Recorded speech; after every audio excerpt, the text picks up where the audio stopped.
This is the Marvel Legends series from the show Daredevil Born Again. We have Daredevil, Matt Murdock, once again as the devil of Hell's Kitchen. And I pre-ordered this from Amazon, and it came in near pristine condition. I am shocked. And the figure looks great at first glance in packaging, but I did notice one crucial detail that this figure has that might just be a deal breaker for me. We'll talk more about that later in the video, but for now, let's get this bad boy out of packaging. And here is the new MCU Daredevil out of the box, and boy, what a treat this figure is. Quite possibly the best Netflix/Disney Plus Daredevil figure we've ever gotten from Hasbro. Now, the figure is not without its flaws. I do have a few minor complaints with this figure. Complaints that might not make me give a solid rating for this one, but we'll have to wait and see till the end of the video. I promise I'll talk more about that later. Let's take a closer look at the details of this new Daredevil Born Again. Head to toe, the figure stands at about 16¼ centimeters tall, or about 6 3/8 inches tall. For some comparisons, here he is with the Maximum Series Spider-Man, as well as the G.I. Joe Classified Series Retro Carded Duke. So he is in a very, very good scale. I like how they scaled him. He's tall enough. I'm glad they didn't shrink this figure's mold. Now, the figure comes with some accessories, some new ones. This in particular, I thought was a big step forward in the accessories department for Hasbro.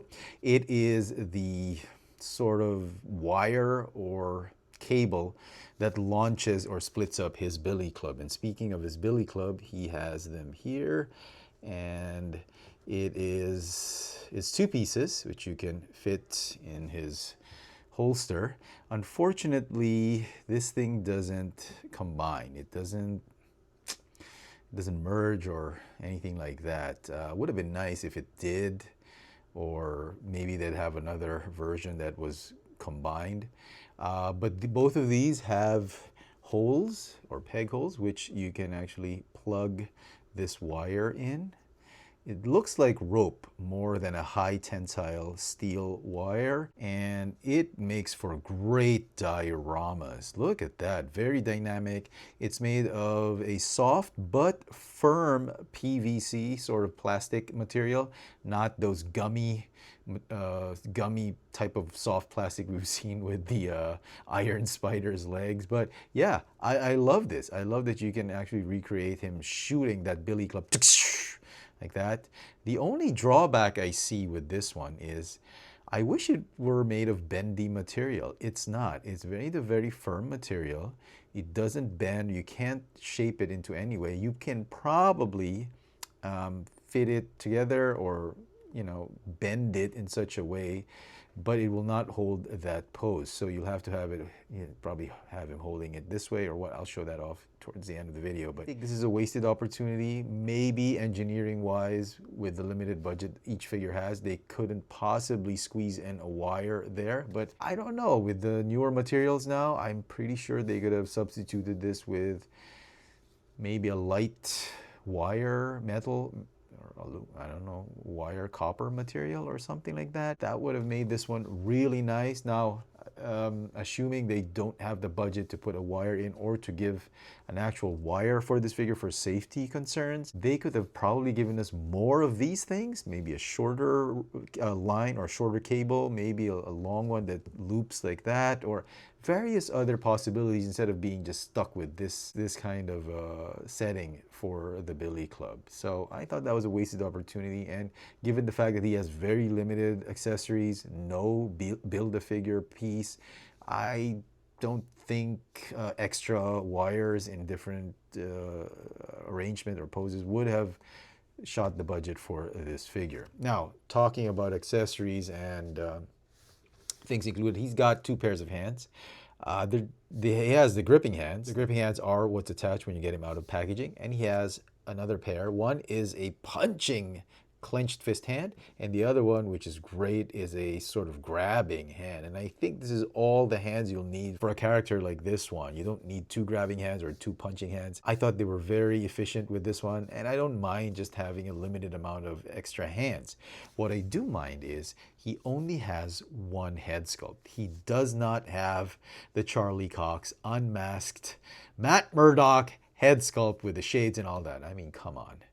And I'm assuming that the retro-carded Matt Murdock from the Spider-Man movie wave, the No Way Home, that thing is probably going to skyrocket in value because everyone's going to be gunning for that head sculpt to replace on this one. I mean, come on, Hasbro. An extra head would have been nice since he doesn't have a Build-A-Figure piece. Now let's talk about this head sculpt. One of my key fundamental issue with this figure when I saw it in packaging is this lackluster head sculpt. Now I'm sorry, a lot of you are probably big fans of this head sculpt, but for me, Hasbro's been doing this, I don't know, special face painting technology for at least a decade now. And is this the best they could do? It feels like the beard and mustache have just been penciled in, and it doesn't feel like it's printed. It kind of does on the side, but in front, it just feels lacking. I don't know. I don't know what I'm asking for, but it just doesn't strike me as the caliber of quality that Hasbro's achieved with their face painting technology. And combined with these dead eyes, I mean, they could have put a little bit more shine on those eyepieces, because on the show, they have a slight sheen and luster when the light hits it. And this one is just pale.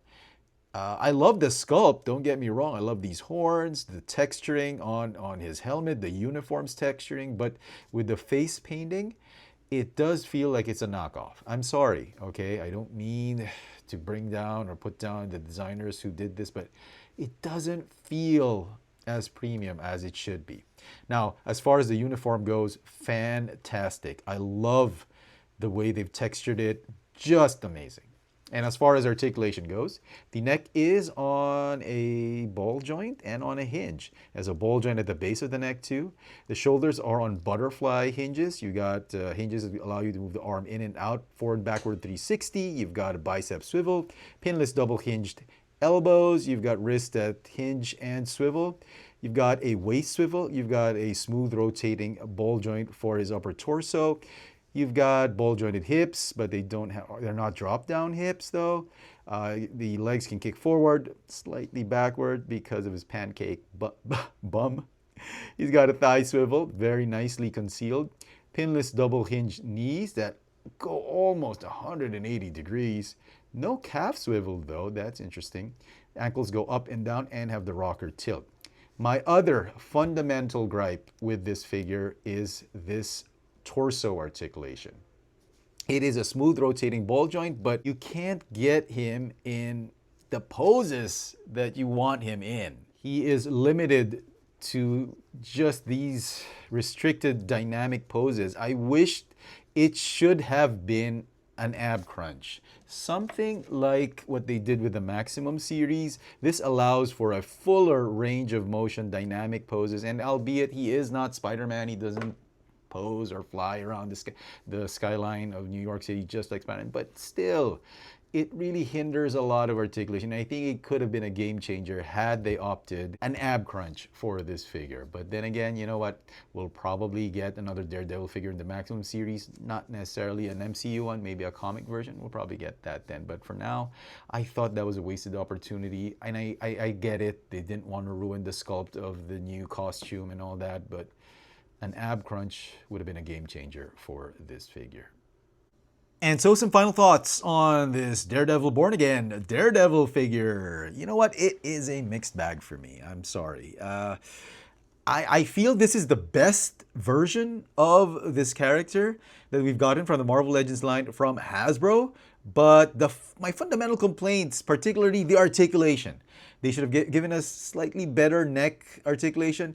An ab crunch would have been a game changer. Maybe drop down ball joints. And as you can see right, he's really struggling to get to be in that superhero landing, and a calf swivel would have helped. Like I said, that ab crunch would have helped. It just feels he's struggling with the poses. So those bits of articulation missing prevents you from getting him in a ton of dynamic poses. Now, for the accessories, that wire is, or the cable is really a great addition. But like I said, there's only one pose you can put him in. If you want to put it in another pose, you could just bend it and manipulate it this way. But the slightest nudge of this thing will send that wire cable popping off. So if they couldn't give us a wired cable, maybe they could have given us extra cables, shorter ones, longer ones, spiraling ones. That would have made for great display options. And lastly, that head sculpt. I'm sorry, it is a fundamental complaint of mine. That face painting technology that we're seeing right now on this head sculpt there's really no excuse for it. It feels like it's a knockoff. Hasbro should have done better, and they should have added an extra head sculpt, an unmasked Charlie Cox, Matt Murdock head sculpt. Since this one doesn't have a Build-A-Figure piece, I don't see why they couldn't have put an extra head sculpt. What's your excuse, Hasbro? And it's not the cost. A BAF piece a Build-A-Figure piece is this big. You could have split that up into extra cables and a head sculpt. So yeah, I'm sorry. I cannot give this one a perfect score. I am just really right now inclined to give it an 8. But because it is Daredevil, and to be fair, it is the best one we've gotten for this version. So I think a 9 out of 10 is fair. But you know what? I am 1,000% sure we will see this figure re-released again with probably better paint apps on the uniform, maybe some scuffing, battle damage here and there. I will probably most likely get one with the unmasked head sculpt included, the Charlie Cox, so no need to go and rush to buy that retro carded Spider-Man Matt Murdock retro carded figure online. Everyone's probably gunning for that one now, and the value's probably skyrocketed because they need that head sculpt for this figure. But still, you know, don't worry. I am so sure Hasbro will release this figure with an unmasked head sculpt, and I'm hoping with extra cable bits for extra posability.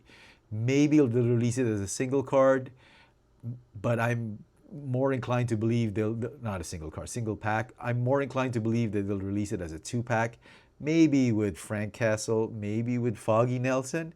Fingers crossed, maybe with Karen Page. I don't know. But I am pretty sure we will see this figure again because I think this is the beta version. This is something that they rushed into production because they needed a figure to be released to coincide with the release of Netflix's Daredevil Born Again. And I mean, for a rushed figure, it's not bad. It's a great looking figure, but I don't think it's the best one we've seen from Hasbro, and I think they can still do better. So 9 out of 10 I think is fair. If you haven't picked up this figure, don't worry about it. Do not buy it off of scalpers. It's going for like 40, 50 bucks right now. Well, come to think of it, it's not so far off from retail price of 30 bucks. So sure, if you're in desperate need of one, and if it's a matter of life and death, sure, you can overpay for this figure, but please trust me when I say Hasbro is going to re-release this figure in a better version, possibly with better head sculpts and accessories. Just wait for that. Anyway, those are just my thoughts. Let me know in the comment section what you guys think of this new Marvel Legends series from the series on Disney Plus, Daredevil Born Again, Matt Murdock as the Devil of Hell's Kitchen, Daredevil. Hit that notification bell so you never miss out on any of my latest video reviews. And if it's your first time here, welcome to the channel and please subscribe. Thanks for watching.